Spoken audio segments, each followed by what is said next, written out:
Hi guys, welcome to Metal and Rock Zone.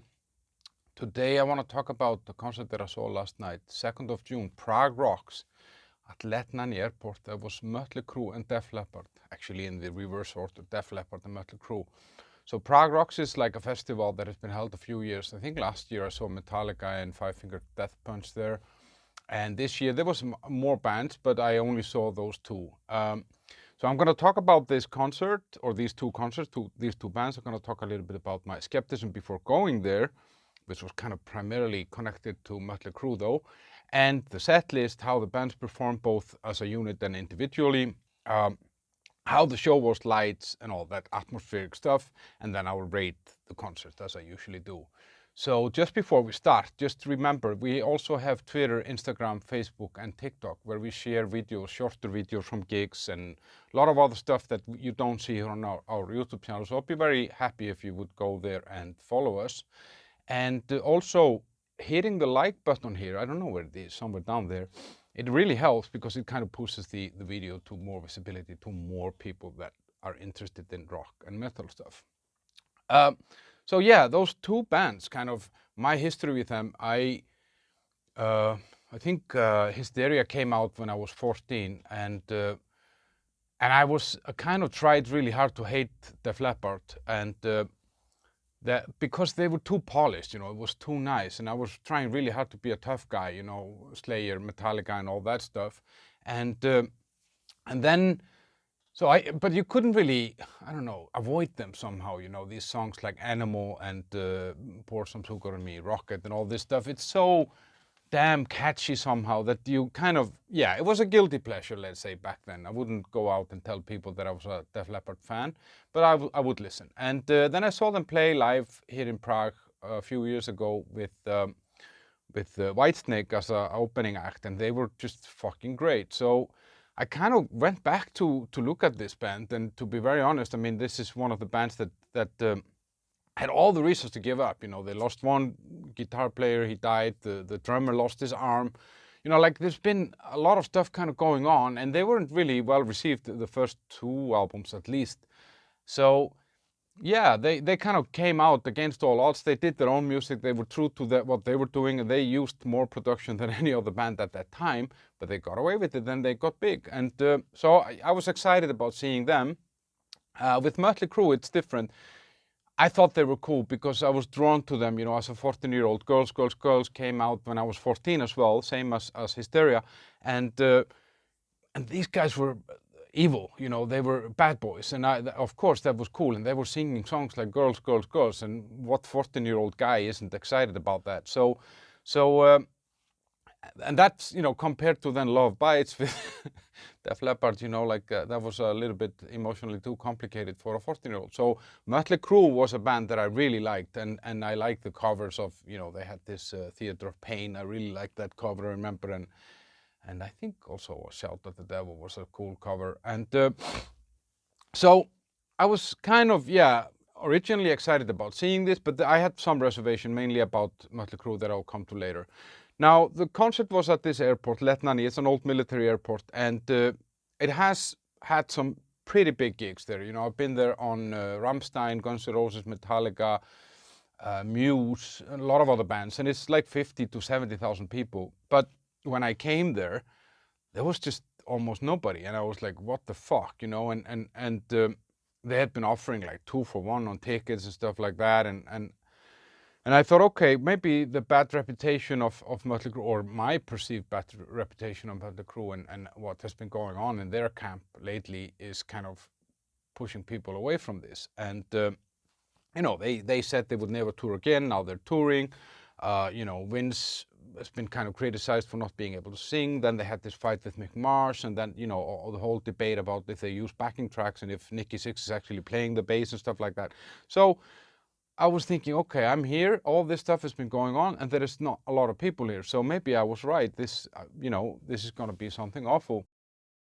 And there were some colorful characters there, though, and I liked that. People were wearing makeup and wigs and kind of in the Mötley Crüe look.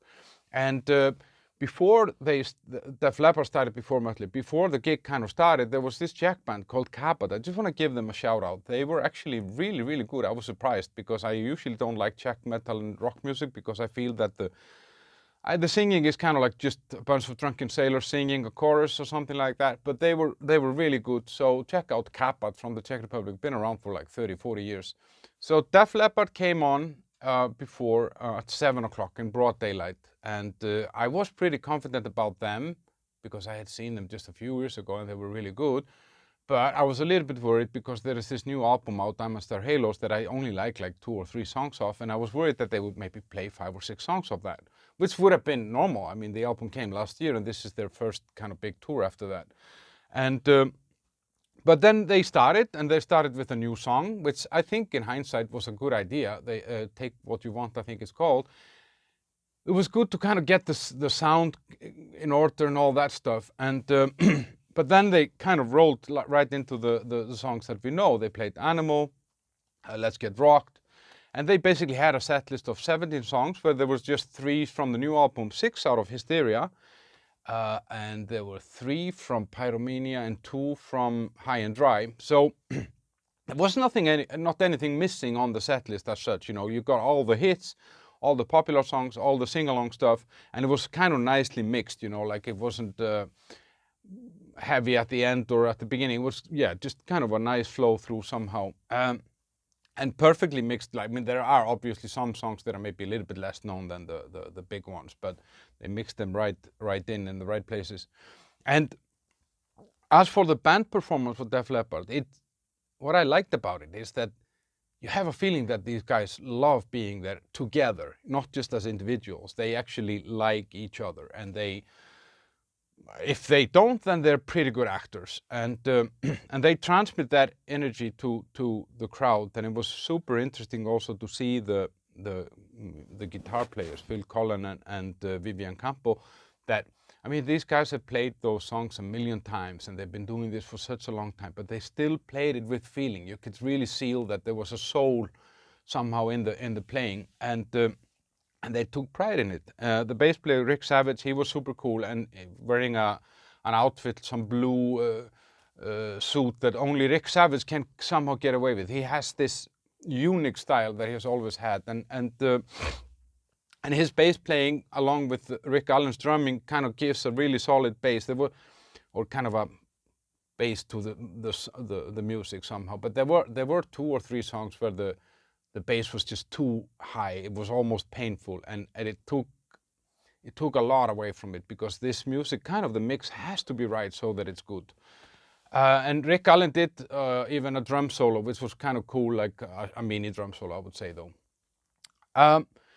Joey Elliott, the singer, he really hit all the right notes, and but I was thinking when I was listening to this is a band that has always been very highly produced somehow, and affected somehow. And I think in some of the songs you can hear that the mixer board is doing some magic there, you know, to kind of just make it sound perfect. But on the other hand, with Def Leppard, that's what you got on the album. So that's kind of what you actually want live.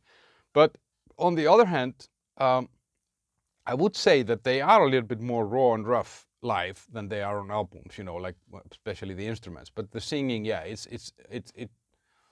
I think it's somehow treated through the mixer, at least in some of the songs. So I was kind of impressed by the band, you know, or yeah, very impressed, to be honest. And they radiated kind of fun and energy to the crowd. And I think that this guitar duo, Phil Collen and Vivian Campbell, these are 2 of the best guitars in one band together. And challenge me on that. I would be very happy to hear about 2 guitar duos that are this good, both. The lights and the show were good. When it finally got dark, you know, then it kind of had a purpose, you know. In the first hour or something, it wasn't really, you didn't even need the lights. I mean, you had to have them just to have something. But and it was cool. They changed some colors behind. They had some theme from Hysteria, and then they were the album. And then when they were playing that song, they showed some old photos of them when they were young and stuff like that. And yeah, and then on Photograph, that was one of the final songs. I think it was even the final song. they had like Polaroids on the screen. So there were the big screens behind and stuff like that. And yeah, I think, yeah, it would have been much nicer if it would be dark. But, and I was thinking, okay, it actually would have been better if Mötley would start and Def Leppard would be after them. But I would later find out that that was a totally wrong thought. Def Leppard were good with the crowd, and the crowd was good with them. You know, there's a lot of kind of sing-along anthems there, and they used the ramp. They came out to the crowd and they played one song called This Guitar, which is a really nice kind of country vibe-ish tune that they have off the new album. Actually, my favorite song off the new album. Has really nice guitar solos, and they played that out on the ramp in a very kind of intimate feel, and that was really, really cool. I'm gonna give Def Leppard 9 out of 10, and I was very happy there. I had a lot of fun. They didn't kind of disappoint in any manner. The pros are that, yeah, it's a great song, great songs, amazing set list, and it's just hit after hit after hit. You know, like you can get the crowd going with all these songs. The band chemistry is great, as I said. You have a feeling that these guys, not just as individuals, like being rock stars, but they like being rock stars together. And you can see that, you know, like, I guess the band that has gone through all the stuff that they've gone through, it becomes a very tight-knit if it holds.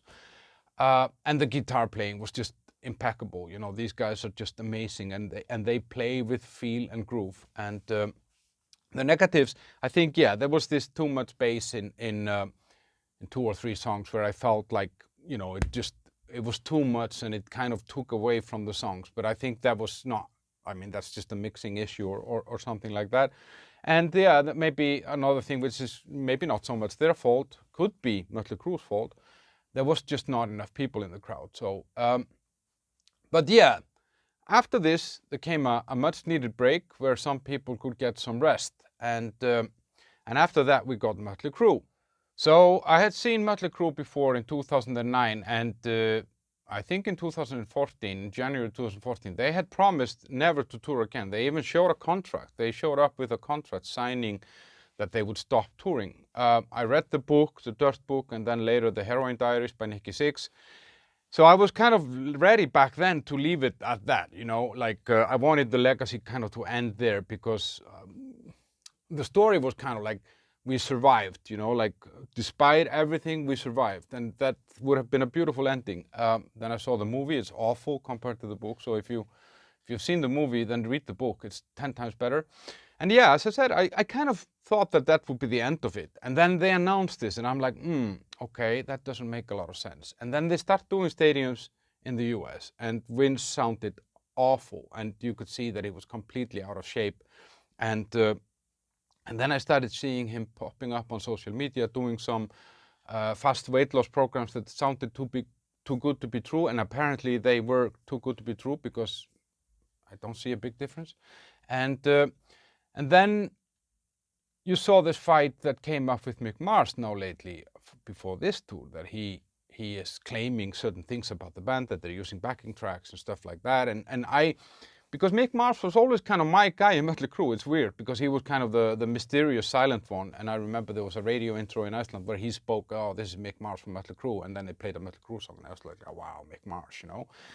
And so I was thinking, okay, maybe I won't even go to this concert in the beginning, and I would like to see Def Leppard, but Mötley Crüe, I'm kind of a little bit pissed off, and I don't trust them anymore, you know, because how they treated Mick Mars and stuff, you know, just this whole thing, you know. And then I realized, okay, Def Leppard is playing before, so I could just go home after Def Leppard. But then I started thinking, nah, I can't do that. I came all the way here. It's like Mötley Crüe. I gotta give them a break. At least I should see if it's as bad as I think it would be, and if they live up to the negative hype. So they came on stage at 9 o'clock, and they started with Wild Side, and it was not bad at all. And then they did Shout of the Devil and Too Fast for Love, and I'm like, okay, they're pulling this off. You know, Tommy is drumming like hell, and Vince is actually singing okay, you know, like these 3 songs. And I was like, okay, maybe something has happened there. And then, of course, this little thing inside my head says, no, it's all on tape. It's all on tape. And so I thought, okay, yeah, well, it's probably on tape. But then shit became real. Song number 4, Don't Go Away Mad. that was horrible. I mean, Vince went completely off, and it was at some points uncomfortable. I could see people in the crowd around me kind of looking at each other, and it's like, is this really going on here, and blah, blah, blah. And so at least I knew now that this is not on tape, because if you put this on tape, you're an idiot. And the sort of the same thing happened in the next two songs. That was Live Wire and Saints of Los Angeles.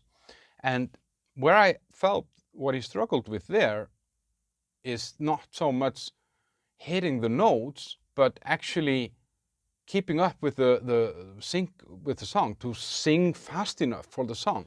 And that was really interesting. So I thought, okay, this is going to be a really long night, because there were like 3 songs there in a row. 3 good and then 3 really bad in a row.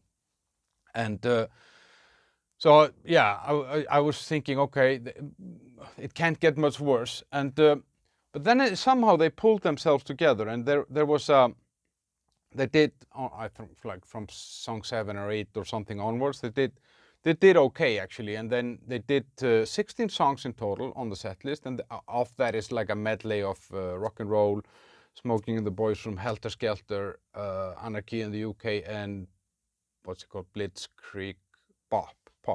Blitzkrieg Bop.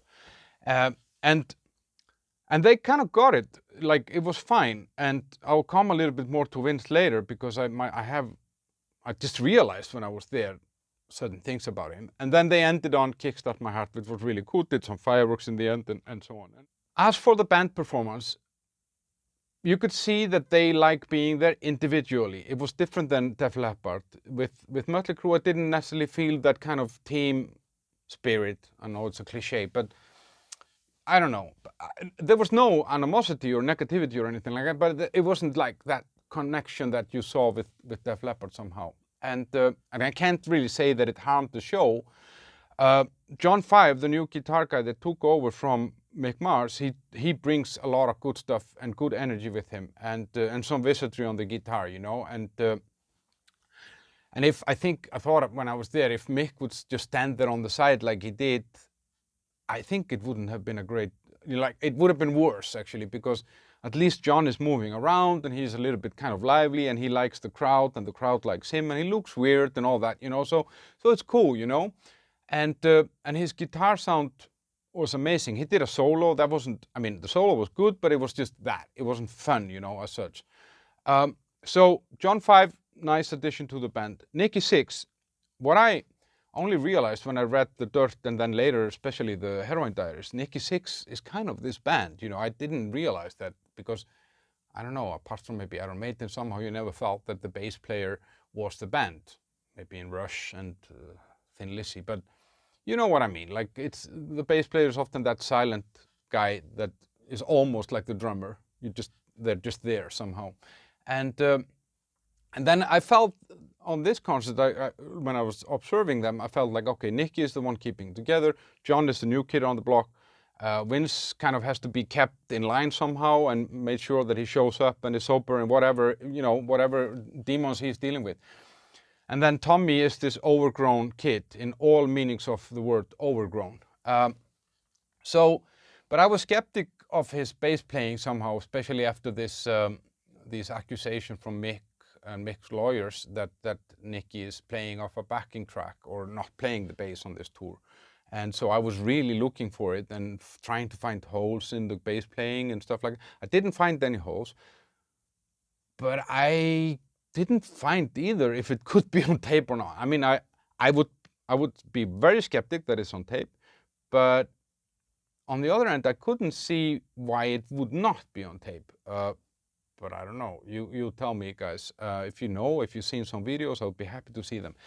I don't think it's on tape, but I can't give you a 100% guarantee that it's not. Tommy. He's just one of the best drummers out there, in my opinion, and he has been for a really long time. I realized I have a friend who used to be a drummer, a rock drummer, a successful one back in Iceland. And he told me, like, back in 86, 7, he said, you know, this Tommy Lee guy, he is the shit. And I was like, no, it can't be. I mean, he wears makeup. But he's really, really good. And his power is amazing. He grooves like fuck, and then he has some really cool kind of fills and breaks, you know. And you can really see on him that he loves this, you know, he loves to be there behind the kit and banging it out. So top-notch performance there. And now the elephant in the room, Vince fucking Neil. So what I realized when I was there, and I was saying earlier, Vince was never a good singer. He was just never good live. And there's this Moscow Peace Festival in 1989. I think I have never seen any video cassette more often than that. We used to buy like a liter of moonshine, 1 pizza, 2 liters of Coca-Cola, and sit at home and watch this concert weekend after weekend after weekend after weekend. And Mötley Crüe was there. And he was shit. He was 28 back then. So why should he be great now in 2023 when he's 62? And I don't think that his voice range and the way that he sings is something that ages very well on anyone. Now, he surely doesn't help himself by being out of shape and stuff like that, and kind of, you know, it's hard to keep up and keep up with the pace of the song and stuff like that. So, you know, like all in all, I thought it would be worse, to be honest. I mean, I have to give him credit. There were like, yeah, there were these 3 songs where he really went off. But on the other hand, I was like, well, and then he got it back together. It wasn't perfect, but it's not the worst singer that I've seen. He knew the lyrics and he hit the notes most of the time. He had struggles keeping up, but yeah. So maybe there works some magic on the mixer there. I don't know how this works or something, but because there were songs like The Dirt, for example, where I thought he's probably not even singing this, but I don't know. But he was good with the, yeah, and another thing that I noticed that Vince does, he avoids the traps. He knows where in the songs the traps are, and he's learned to kind of avoid them. So he makes the crowd sing. He makes the rest of the band sing. The girls, the stage dancers, they sing some of it. So yeah, I think he was good with the crowds in between songs, and yeah, he had some bad moments, but overall, it wasn't so awful as I thought it would be. So the show and the lights, guys, they had 2 girls on stage, like dancers that a guy next to me said actually when Vince was off, he said, well, at least we can pay attention to the girls. And it's good to have them when Vince is not having a good day. They add something to the mix. I mean, they add some live to the stage, and they sing some of the backing vocals in some of the songs, and they look fairly presentable as girls, for sure. The lights in the show was cool. They had some stuff hanging from the ceiling that had microphones at the end of it, and then they inflated like 2 gigantic girls on the stage during Girls, Girls, Girls. That was also really cool. And then some footage from the film Dirt when they were playing that song. They used the ramp a lot, and Nicky brought a fan on stage, used the Czech flag. Everybody was super freaking out and happy about it. They did a guitar solo, and Tommy asked to see boobs, you know, and he saw some man boobs and also some girl boobs. And yeah, I think in general, they got people really, really happy. And it was clear to me that I think more people were there to see them than Def Leppard. No disrespect to Def Leppard, but yeah, it was different when they were playing. Obviously, it was dark. So coming back to that, I said earlier that I thought maybe it would have been better if Def Leppard were afterwards, but I would not want to see Mötley Crüe having those 3 awful songs, Don't Go Away Mad, Live Wire, and whatever that 3rd song was, in broad daylight. That would have been like horrible, you know. That's like being drunk on a Monday morning somewhere in a shopping mall and everybody else is sober. It would have been awful. And I think that this band, they are creatures of the night. They need this atmosphere. They need, because in that environment and in that kind of decadence, you can forgive them anything, you know, like you don't see the wrinkles in the face if it's dark, you know. All in all, I was positively surprised. I had expected the worst and kind of even, yeah, as I said, considered not going, and I saw that the sales were low, 2 for 1 and all that, and all the bullshit in the band. So, and to add on that, I had seen Iron Maiden, you can check out my review here, having a horrible night just 3 days earlier in Prague. And so I was like, oh my fuck, you know, I'm gonna go and see another band kind of blow it. My rating, 8 out of 10. The pros, great songs that people had fun with. This was fun. yeah, that's the thing. It wasn't nice. It was just fun, and not that you were there just to see if the music was perfect. You were there to have fun, and that it delivered that. Drums and guitar, top of the line, just great stuff. These two guys are amazing. They like being there, even though they don't like necessarily being together. And maybe I'm saying this because I saw Iron Maiden, as I said earlier, and where I felt that they just didn't want to be where they were. Almost the whole band. And yeah, I think that the show was cool and kind of fitting without being too much. The negatives, obviously, with Vince failing really badly in some of the songs, and as I said, I felt a little bit of a disconnect between the band that didn't necessarily translate to the music or the performance, but I think it would have added a lot to the kind of chemistry with the crowd if that would have been even better. And comparing that to Def Leppard, it was a big difference. Maybe that's why it's kind of translates strong now in me. There were too few people, I don't like that. It's these bands should then just play slightly smaller venues or something. Another negative, they announced new music. Mötley Crüe has been recording new music. I don't want this. I leave it. Nothing that has come from them after Dr. Feelgood really has been worth listening to. I mean, there's been one or two songs, but that's it. And I can't trust this band. I have a problem with it. I have a trust issue with them. It's not normal to be in a concert looking for the failures. It's not is it on tape? Is he really singing this? Oh, look at this mistake. Oh, did you hear that? That's a bad chemistry between me and the band. So that's it. Def Leppard, Mötley Crüe. Tell me what you think. So if you were there, how did you like it? Do you agree with me, disagree with me? Where am I wrong? Where am I right? And like, share, and comment this. And what I have upcoming now is that I have Kiss next week, I think, and then I have Pantera, Gojira, and some other stuff coming. And I just had, as I said, the Iron Maiden one, and then I had Metallica. I went to Hamburg to see Metallica play in Hamburg in Volkspark Stadion. 2 nights, no repeat weekend. I did like a mini documentary. I call it documentary because it was 2 nights and I had to cover it in one video. So that you can find up here. And that was a great, great weekend. Check it out, guys. See you. Have a nice day. Bye-bye.